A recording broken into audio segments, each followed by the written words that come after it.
We've got some major Steelers news for you guys on today's show around potentially signing defensive tackle Larry Ogunjobi. This is exactly why you should subscribe, by the way. When there's major news, rumors, or anything going on around the Steelers, we break it down for you. So if you haven't already, sub to the #1 fastest growing Steelers YouTube channel.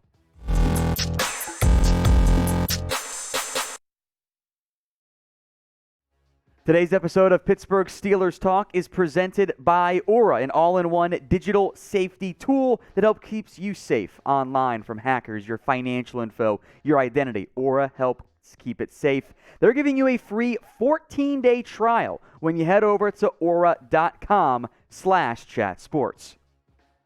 The big news of the day for the Steelers, and given where we are in the NFL calendar, I'd argue across the entire NFL, is Larry Ogunjobi is visiting the Pittsburgh Steelers today. This could be a potential Stephon Tuitt replacement along the defensive line for Pittsburgh. If healthy, Ogunjobi could be a steal this late in the NFL offseason. It is very rare you find a 7-sack player available in mid to late, depending on how we want to count it at this point in June. He was highly productive in his lone year with the Bengals, an AFC North lifer who has spent most of his career in Cleveland, then goes to Cincinnati and has his best year ever. 12 tackles for loss, 7 sacks. Unfortunately, a foot injury prevented him from signing with the Bears. Now he remains unsigned. I will make note, he also visited with the New York Jets, left New York with, well, I guess New Jersey without a deal. Overall, Ogunjobi's been actually fairly consistent. 5.5 sacks. Look at that 2018-2019 production, right? Separated by 2 tackles and a forced fumble in total. The same tackle for loss production, the same sack production. Very good production over his career for Ogunjobi. 2020 was a bit of a dip, but he rebounded significantly this past year in 2021 with the Cincinnati Bengals. With the somewhat surprise retirement of Stephon Tuitt, Pittsburgh clearly is looking for more defensive line help. You don't bring in notable players for a visit unless you have interest in signing them. Cam Hayward obviously is a star, and although the hope is somebody like a Chris Wormley and Isaiah Loudermilk, come on, Travis Adams, or third-round rookie DeMarvin Leal can emerge, and as a starter in that 3-4 front with nose guard Tyson Alualu, clearly the Steelers are unconvinced of that situation, and Ogunjobi would be a significant addition with where we're at in the NFL offseason calendar. So what do you think? Do you want to sign Larry Ogunjobi? Y for yes, N for no.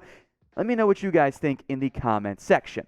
Now, this is going to be the pinned comments on today's video, so if the ad break happens to come here before we talk more about it, take advantage of that ad. While it plays, head to the comments section, pinned comment specifically, and type Y for yes or N for no.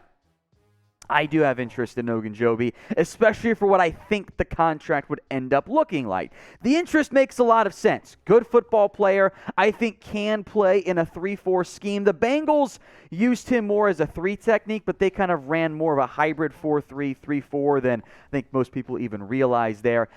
Back to the contract side of it. He signed a 3-year, $40.5 million deal with the Bears. That was big-time money. He was going to be a 3 technique for them. But a failed physical voided the deal, and it's been very quiet around Ogunjobi since then. That could make him a steal. It would be a 1-year, prove-it deal, show he's healthy, and I think, remember, it always takes 2 to make a deal work out, right? Pittsburgh's a logical destination. Their defense is really friggin' good this year, and Ogunjobi would not be the lead piece. He'd be a secondary piece, a tertiary piece behind TJ Watt, Cam Hayward on that front. He would consistently get one-on-one matchups. Now, the run defense is a 5 technique, bit of a question mark, but I think it would work for Pittsburgh. So if the money's right, you're not going to give him 340.5, 1 year, 5-ish. I mean, you saved a lot of money with Stephon Tuitt's retirement that you were planning to spend. I think it could be a logical pairing between Pittsburgh and the player. Speaking of money, keep your financial information safe. Avoid fraud. How many of us have had their credit card or debit card or whatever compromised in some fashion, even if it's not your fault? I mean, I know at least twice I've had an alert sent to me because, hey, your credit card was used in Austin, even though it's in my hand that I'm in Dallas. Clearly wasn't me. Aura helps prevent that from happening. Get your free 14-day trial at aura.com/chatsports. Beyond the financial fraud protection, they also offer identity theft protection, online and device security for you and up to 5 members of your family. The link to that free 14-day trial, which you can cancel at any time, is available at aura.com/chatsports. We'll put that link in the comment section and in the description. We're not done with potential Steelers signings in free agency. How about this one around David Johnson? He expressed interest in signing with the Steelers publicly on Twitter just a couple of days ago. He recently visited the Saints, but he left that organization without signing a contract. Could always be some medical, financial issues there, but it's also worth mentioning that when it comes to mid-June, players don't get too picky about where they're going to end up signing. Very important to note, especially for those of you that go, oh, David Johnson, he was awesome with Arizona. He ain't been good in years, to be honest. His 2021 through 2018 stats available on screen here. Not good last year. 3.4 yards per carry, 67 carries in total. Bad production. Better in 2020. A bit of an almost flash in the pan. 4.7 average, 691 yards, 6 touchdowns. He got a good workload volume-wise in 2018 after a bad 2019. But that was 3.6 yards per carry. This guy's been a sub-4 yards per carry guy for several years in a row now. The argument is, oh, he had third down value. Which is true. Hasn't been that great either. Notice that trend. 10.3 yards per catch, 9.5, 7.0. Yes, he has not been playing on the best teams as of late. Again, how the Cardinals finessed David Johnson in a mid-ish pick for DeAndre Hopkins, I will never understand. Thanks, Bill O'Brien. David Johnson is not the guy he was in his prime. That is important to remember when I ask you this question. Would you sign David Johnson? I'm going to give my thoughts in a second, but I do want to hear from you. S for you'd sign him, or P for you'd pass. I operate under the assumption that for a player of David Johnson's caliber in mid to late June, he would be cheap, 1 year, little to no guaranteed money.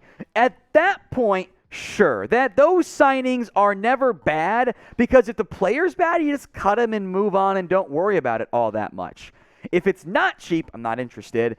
But I also do think there is a very real chance that David Johnson is simply washed up. The shelf life of running backs is incredibly short in the NFL. We've seen that time and time again. David Johnson's on the wrong side of 30. Unless your name is a Frank Gore, Adrian Peterson, once you hit 30, you're kind of done. So I would have low expectations for David Johnson if he were to sign in Pittsburgh.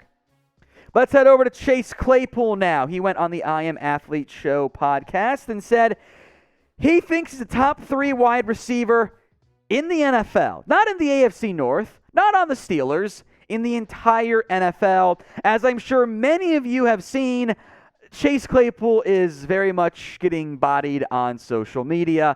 There is a fine line between immense confidence and kind of bordering on delusion, arrogance, but you want your receivers to have the mindset of, I'm better than the guy across from me. So I'm not going to body Chase Claypool nearly as much as others have. Here's exactly what he had to say, context included, since that matters. Quote, I'm going to say my second year, I was a better player than I was my first year. The plays just didn't work out, right? Some of the plays just didn't go my way.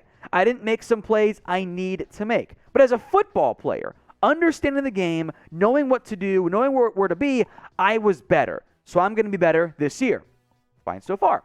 And just like you said, understanding I'm not normal. I feel that way when I'm on the field. I know for a fact I am not like the rest of the guys in the NFL. I know I'm a top 5 receiver. I know I'm a top 3 receiver. When I'm working, I'm like, I'm a dog. I'm going to dog people that are lining up across from me too. I've just got to bring that confidence, and I've got to bring that spirit, and I've just got to show people. And it's going to happen. And we're going to rewind this, and we're going to see this clip in a little bit, and they're going to be like, damn, he was right. So shout out Chase Claypool for, in a way, freezing cold takes himself from that standpoint of we're going to rewind this and show everyone I was right. I get the confidence from Chase Claypool. And honestly, if we take out the I'm a top 5, I'm a top 3 receiver, nothing he said is bad or even that erroneous. Claypool is a pretty rare blend of size and speed. But given the way last year went, that's not the route you're looking to hear your receiver say. He's not a top 3 receiver. He's not a top 5 receiver in the NFL. So let's have some honest reactions here. Where do you rank Chase Claypool among NFL wide receivers? I think if we're being honest, we're adding at least a 0 to that top 3 conversation, but I want to hear from you in the comment section. I don't think you can call yourself a top 20 wide receiver when you haven't had a top 30 receiver even, when you have 0 900-yard seasons in your career. Is the decline of Big Ben a factor in that for Chase Claypool? Yes, absolutely. Is there a reason to be excited about him long term? Also, absolutely. But I don't think the Steelers would view Chase Claypool as the best receiver on their team. I don't think, for example, the Bengals would view him as a top 3 receiver on their team. So I appreciate Claypool's confidence. He's got to back it up, or there's going to be some more bodying of him on social media. Finally, a trade rumor before we go. Bleacher Report went through 32 trade ideas for each team, or 32 trade ideas, one for each team. Theirs for Pittsburgh was acquiring Bradley Roby in exchange for a 6th-round draft pick. So who do you think wins the trade? Type in PIT for the Steelers or NO for the New Orleans Saints. Who wins the trade you see on screen? Roby for a 2023 6th-round pick. Some of the Bleacher Report trade ideas were pretty rough, if we're being honest. This one, I don't mind that much. Roby does check off a couple of key boxes. Depth at corner. He's very cheap, by the way. If the Steelers were to trade for him, he would cost them just $1.12 million. That is basically the vet minimum for a player of Roby's experience. Now, on the flip side, he was a backup last year for the Saints. Bleacher Report did claim he was going to be 5th or 6th on their depth chart at corner, which I guess if you're including Chauncey Gardner-Johnson as your nickel, maybe that could come true, but seems a little bit on the low side for him. But he would be, I think, if we are counting Cam Sutton as the nickel, which I'm going to keep doing because I want to get my 3 best corners on the field, and I think in some order, Witherspoon, Wallace, and Sutton are those 3. I think he'd be your 4th best guy. And if it is only a 6th-round pick for a team that views themselves as contenders for 1 year of a corner who can play some inside and some outside, as Bleacher Report suggested, I would be fine with that one. So I doubt it happens because the Saints are contenders, not going to give up on Roby when they restructure his deal to keep him. If he were available and the Steelers did that trade, I'd be pretty fine with that, actually.